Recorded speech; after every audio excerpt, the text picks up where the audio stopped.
आचार्यजी यांच्याकडून होत आहे. अक्षरशः माझा असा अनुभव आहे की आता तुम्ही आस्था चॅनलमध्ये ज्यावेळेस बघत असता की फार मोठं म्हणजे हॉल असतो आणि स्वामीजी त्यांचे कंटिन्यू त्यांचे योग शिबिर चालू असतात.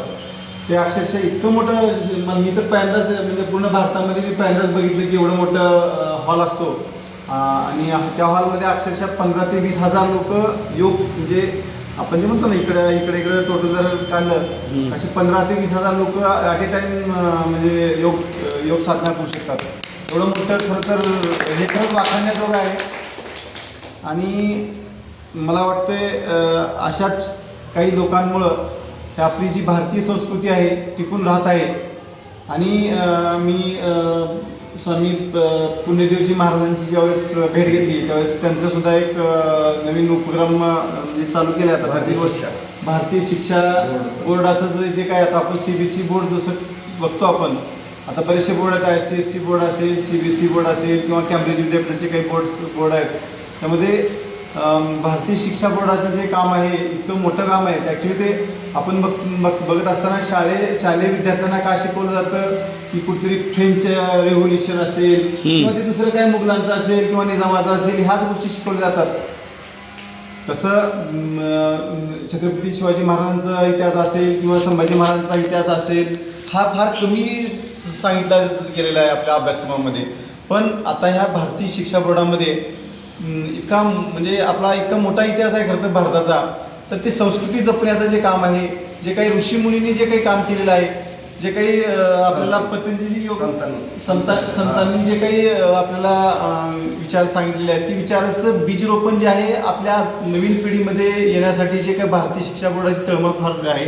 आणि त्यामध्ये मी त्यांचे खरं पुस्तकं बघितले तर पुस्तकामध्ये आपल्याला कसं केलेलं आहे की प्रॅक्टिकल गोष्टी आपल्याला शिकवत नाहीत. नुसतं थेरॉटिकल गोष्टी घेऊन आपण त्याच्यावर काम करत राहतो. पण अक्षरशः आपण जे काही योग आता जे काही योगाभ्यास करत असतो जे काही प्रत्येक गोष्टी जे सांगतायत ह्या सगळ्या गोष्टीचं त्या पुस्तकांच्या पाठ्यपुस्तकामध्ये म्हणजे मला वाटतं पुस्तकामध्ये सुद्धा त्याची म्हणजे लहानपणापासूनच अभ्यासक्रम विद्यार्थ्यांमध्ये रुजवण्याचा प्रयत्न केला आहे.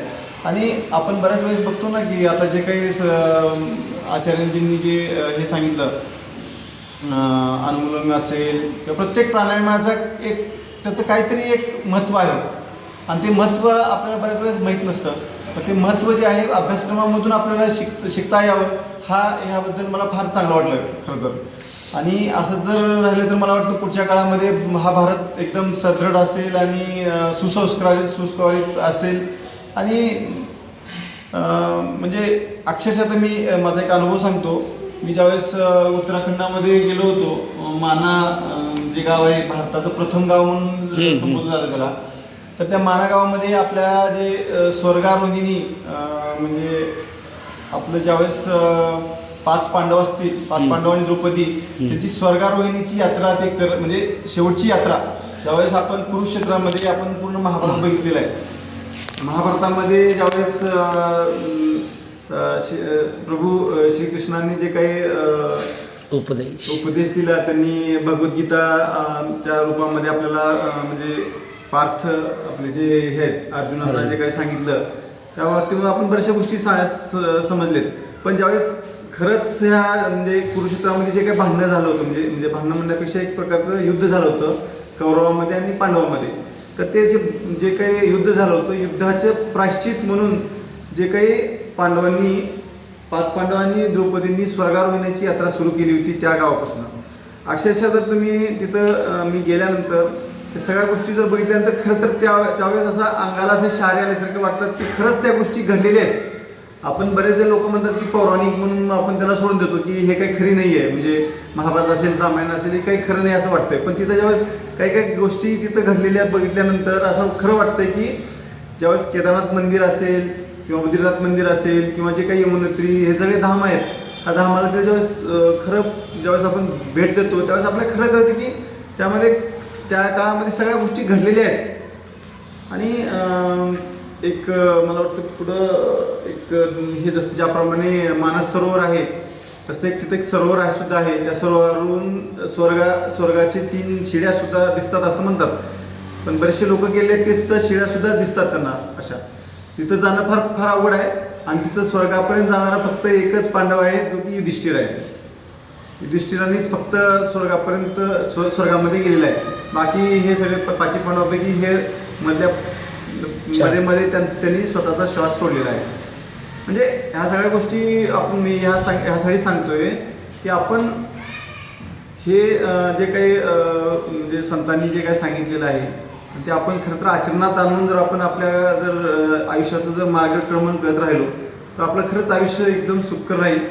आणि आता हे सगळे जे काही आपली जी संस्कृती आहे संस्कृती जपन करण्यासाठी आपणच जपून केली पाहिजे. आणि दुसरा सर्वात महत्त्वाचा भाग, बाहेरचे जे लोक आहेत फॉरेन कंट्रीजमधले सुद्धा लोक आपल्या संस्कृतीला अवलंब करण्याचा प्रयत्न करत आहेत. ॲक्च्युली आपण मात्र पाश्चात्तीकरण करतोय की वेस्टर्न कंट्रीचं आपण अनुकरण करायचं बघतोय. पण ते लोक आपल्याकडे येऊन इथं अक्षरशः ज्यावेळेस आम्ही त्या केदारनाथ धामला जात होतो तर बरेचसे फॉरेनर्स आले इथं नेमकं लोक काय येतात ते जाणण्यासाठी आले होते. आणि ते खरंच प्रभावित होऊन प्रत्येक गोष्टीवर म्हणजे विचारत होते की नेमकं इथं काय झालं तिथं काय झालं. आणि आपल्याला सुद्धा आपल्याकडे सगळ्या गोष्टी अवेलेबल आहेत पण आपल्याला त्या गोष्टीकडे आपण लक्ष न देता आपण बाकीच्या गोष्टीकडे लक्ष देतोय. म्हणून मला वाटतं आचार्यांनी जे काय सगळ्या गोष्टी सांगितलेल्याच आहेत. पण आपण जर योगाभ्यास जर दररोजच्या दररोज थोडंसं एक जास्त वेळ लागणार नाही. आपण जर थोडंसं कन्साईज करून जर केलं तर एक अर्ध्या तासामध्ये आपण बऱ्यापैकी सगळ्या गोष्टी करू शकतो. जर एकदा जरा हळूहळू करत जर आपण मग नंतर आता 2 तास आपले गेले कसे गेले काहीच कळालं नाही. खरं तर मी म्हणतो ना संतांच्या शेजारी आपण खरं तर आचार्यजींनी त्यांचे गोष्ट आता मी आता बोलत असताना तुम्हाला ऐकू वाटत नसेल पण आचार्यजी काय बोलत आहेत तर ते बोलताना असं प्रत्येक वेळेला नुसतं ऐकत बसावं असं वाटतं. काय आचार्यजी तुमचं जे बोलणं जी वाणी आहे ना ते खरंच इतकं मंत्रमुग्ध आहे. तुम्ही परमपूज्य स्वामीजींच्या म्हणजे सानिध्यात असल्यामुळं मला वाटतं तुम्हाला बऱ्यापैकी हे एक दैवी शक्ती भेटलेली आहे. आणि आपण हे खरं तर यांचा जो सर आपलं आचार्यजी म्हणतायत की आपण दररोजच्या दररोज ही साधना जर करत राहिलं तर मला वाटतं ही सगळ्या गोष्टी आपल्याला सोप्या होऊन जातील. सत्य. आता माझं शिक्षण फक्त 10वी झालेलं आहे. त्याच्या व्यतिरिक्त शिक्षण नाही झालेलं. पण 17-18 वर्षापासून आहे ना 8 तास नोकरी करणं, परिवाराचे जे कर्तव्य ते करणं, पण बाकी सगळा वेळ व्यवस्थितपणे साधना करणं आणि सेवा करणं याच्यामध्येच गेलेलं असतं. तेच चॅनल सेट असल्यामुळे ना माझ्या मुखात कधी मी पहिल्या 2007ला सुरुवात केली. 2007 पासून अजून पण मी असं कधी नोट्स काढलेले आहेत की ह्या विषयावर बोलायचं ना असं करायचं. एक सेवा म्हणून त्याला स्वीकारलं. पण प्रत्येक सूर्यनमस्कार असेल, प्राणायाम असेल, आसनं असतील, दंडबैठक असेल, सगळं असेल, आयुर्वेद असेल. आज मी माझ्या खानपानामध्ये पण आहे ना मी कधीच माझ्या मुखामध्ये कधी मैदा जाऊ देत नाही, कधी बर्गर, कधी पिझ्झा. 100% स्वामी जे सांगतात ना तेच मी फॉलो करतो. त्याच्यामुळं जे आचरणात आणतो ते सहज मुखातनं काय होतं बाहेर पडतं. तुमच्या सुद्धा जीवनामध्ये ना हे खूप चांगल्या पद्धतीने घटित होईल. फक्त तुम्ही काय करा जे स्वामीजी सांगतात दररोज त्याला येत नाही इम्प्लिमेंट करा.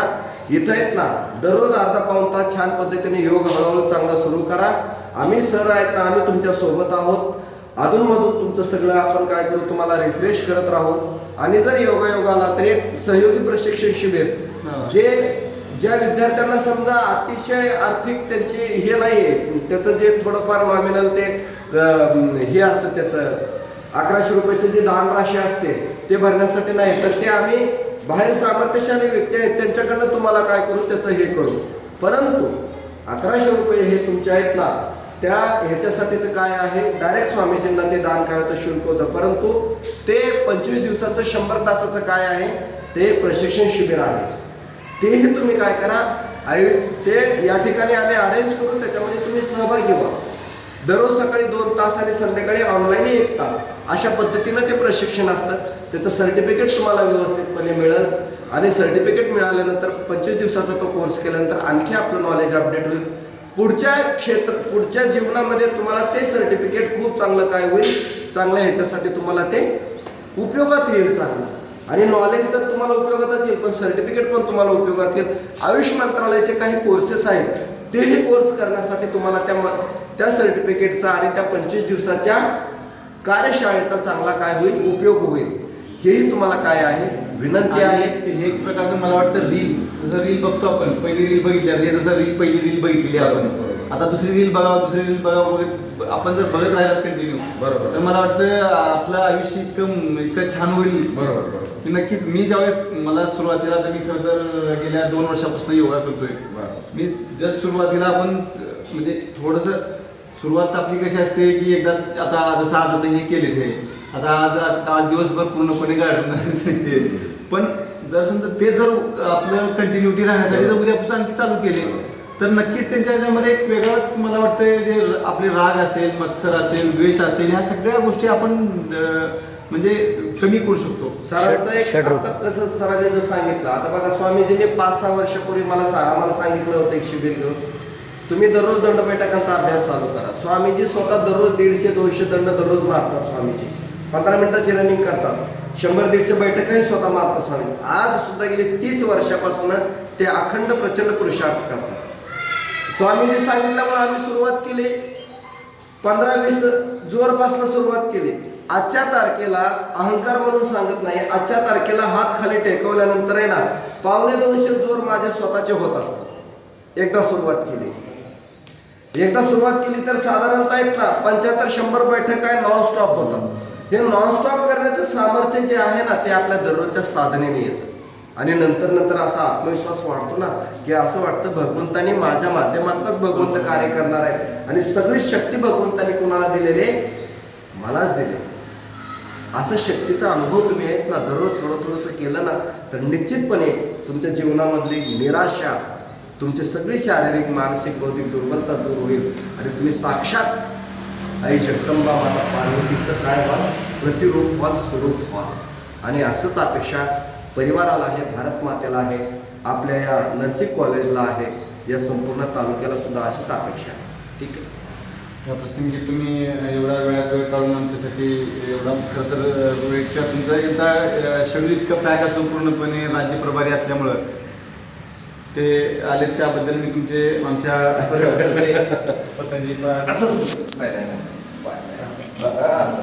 उलट तुम्ही आहे ना, तुम्ही एवढं करून तुम्ही विद्यार्थ्यांसाठी तुमचे तळमळ आहे, हे भाग्य आहे सर. तळमळ आहे, त्यांनी त्याचा फायदा करून घेणं गरजेचं आहे. घेतील आता एक